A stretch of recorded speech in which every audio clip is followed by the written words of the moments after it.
안녕하십니까. 길버드 아카데미에서 국어를 가르치고 있는 김우범입니다. 고3 국어 문법이고요. 문법 중에서 한글 맞춤법 중에 사이시오 표기에 관련된 그런 문제입니다. 1, 2등급 지금 이게 실제로 여기 보기에는 사이시오 표기와 관련된 조건이 다 적혀 있어요. 그냥 실제로 1, 2등급을 잡아버리면은 그냥 뭐 얘기할 것 없이 그냥 바로 문제로 들어가게 돼서 내용이 별로 풍부하지가 않게 됩니다. 그래서 등급을 조금 낮춰 잡겠습니다.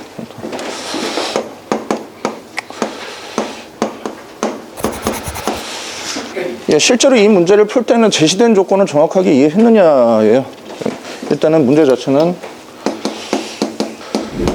사이시오 표기와 관련된 이해를 묻고 있는 거고, 지금 보기는 제시된 조건을 이해해야 되는데 네 가지가 나와 있죠. 그냥 A, B, C, D 해서 네 가지가 나와 있는데 실제로 이제 학생들이 풀 때 좀 문제가 되는 부분이 합성어임을 구분할 수 있느냐, 이게 한자어인지 구분할 수 있느냐.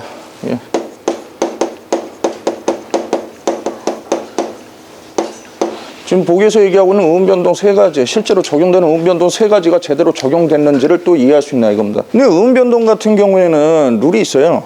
그러니까 룰에 그게 부합하는지를 그냥 학생들이 보면 되는데 정작 난이도를 높이는 건 이쪽입니다.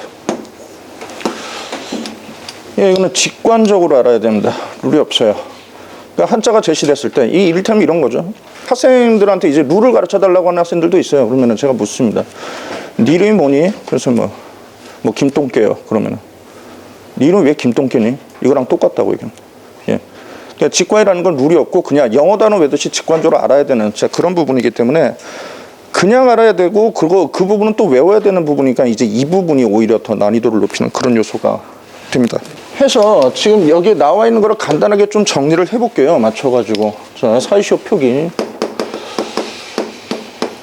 조건이 이제 네 가지가 있는데, 자, 얘는 일단은 합성명사여야 된다는 겁니다.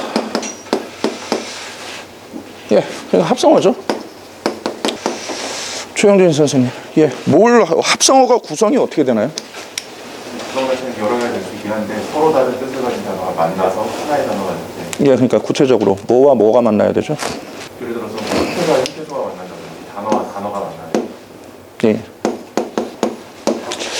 어근하고 어근이 만나야 됩니다. 자, 아까 그 합성어에서 얘기한 부분이 이제 합성어하고 좀 구별하기 위해서 내신 같은 데서 이제 문제를 내는 게 합성어하고 이제 파생어를 구분하는 건데 그러려면 이제 어근하고 접사를 구분해야 돼요. 근데 이제 직관적으로 알아야 된다. 계속 직관이라는 말을 쓰는데 직관적으로 알아야 된다라는 그런 부분이 뭐냐면은 이게 어근인지 접사인지를 그냥 알아야 된다 이 말입니다. 이건 풀이가 다 끝나고 나서 예를 한번 듣겠습니다. 그 다음 두 번째.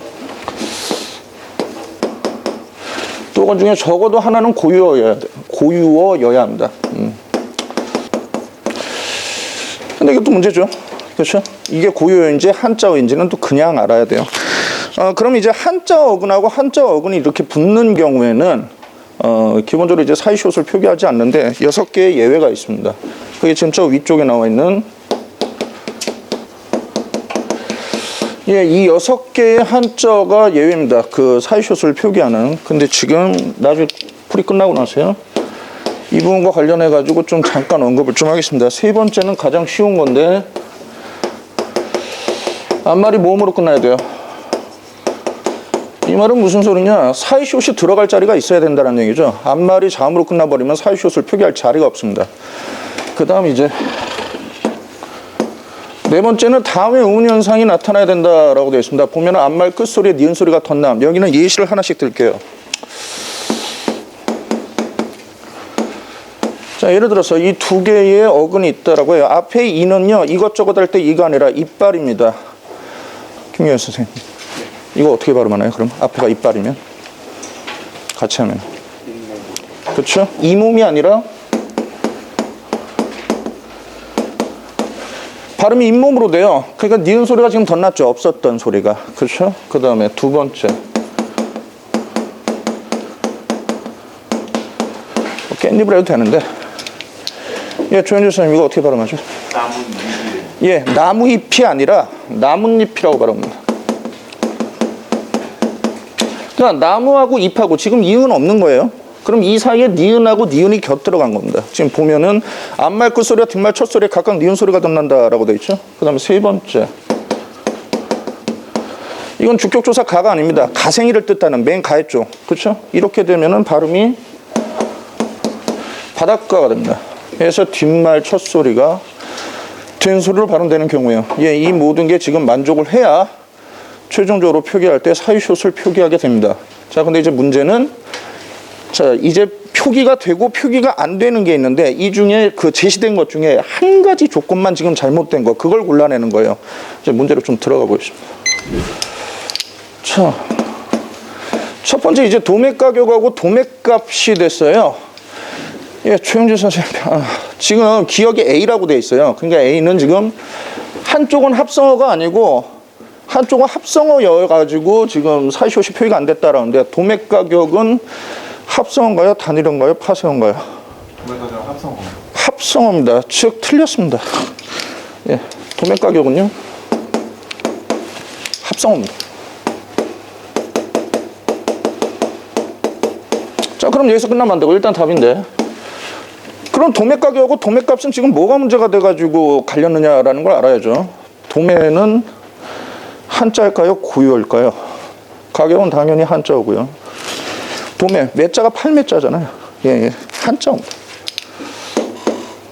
즉 둘이 갈린 이유는 A 때문에 갈린 게 아니라 B 때문에 갈린 겁니다. 나머지는 맞으니까 확인만 할게요.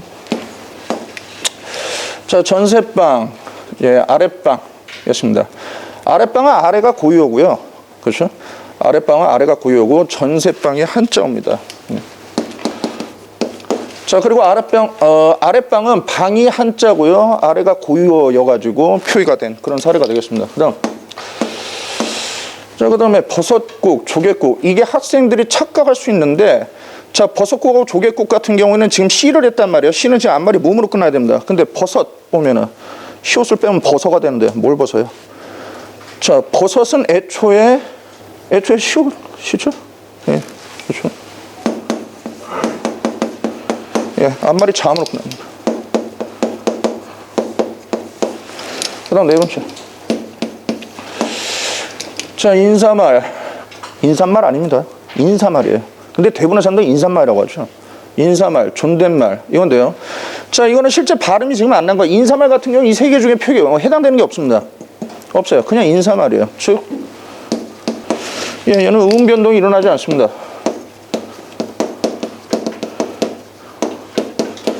그 다음 다섯 번째.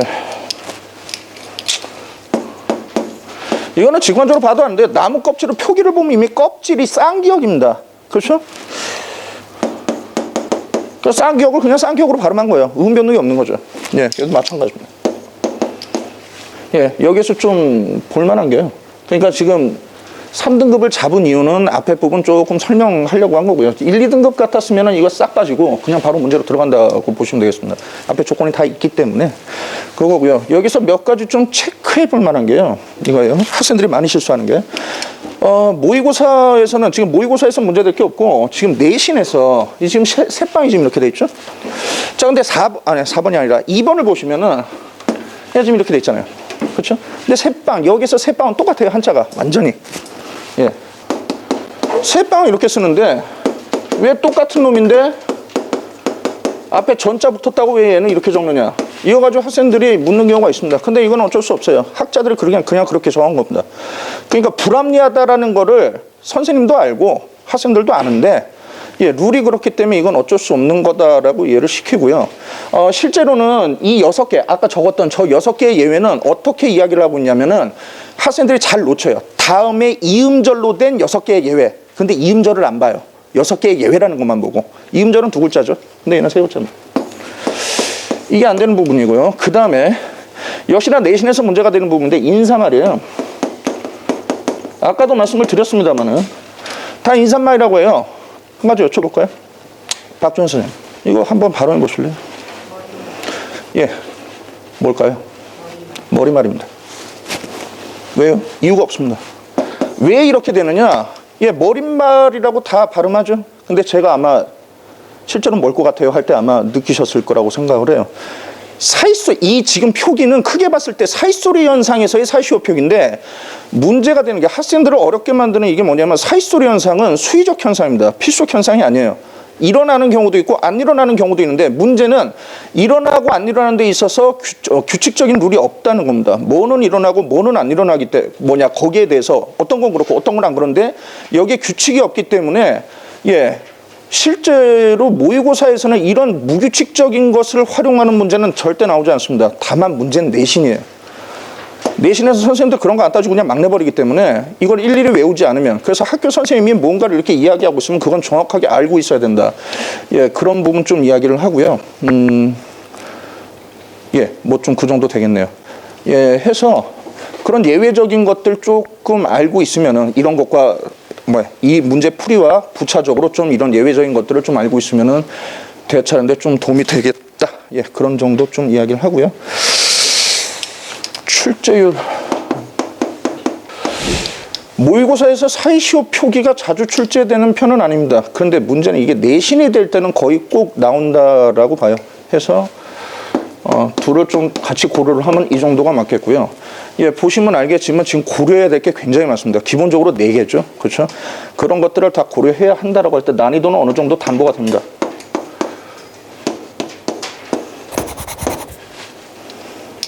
여기까지 하겠습니다. 교감서 수고했습니다. 예.